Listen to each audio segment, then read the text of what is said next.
కెనడాతో Bharat uranium ఒప్పందం. Bharat Canada సంబంధాలు గాడిలో పడ్డాయి. యురేనియం, కీలక ఖనిజాల సరఫరా సహా పలు కీలక ఒప్పందాలపై రెండు దేశాలు సంతకాలు చేశాయి. భారత పర్యటనలో ఉన్న కెనడా ప్రధాని మార్క్ కార్నీ సోమవారం ప్రధాని మోడీతో సమావేశమయ్యారు. ఇరువురు నేతలు పలు ద్వైపాక్షిక అంతర్జాతీయ అంశాలపై చర్చలు జరిపారు. 2030 కల్లా వార్షిక ద్వైపాక్షిక వాణిజ్యం $50 బిలియన్ చేర్చాలన్నదే లక్ష్యమని, ఇందుకోసం త్వరలోనే సమగ్ర ఆర్థిక భాగస్వామ్య ఒప్పందం కుదుర్చుకుంటామని ప్రధాని మోడీ తెలిపారు.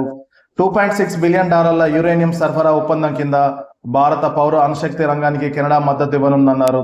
పశ్చిమాసియాలో నెలకొన్న అస్థిరత భద్రతా పరిస్థితిపై మార్క్ కార్నీ ప్రధాని మోడీ తీవ్ర ఆందోళన వ్యక్తం చేశారు.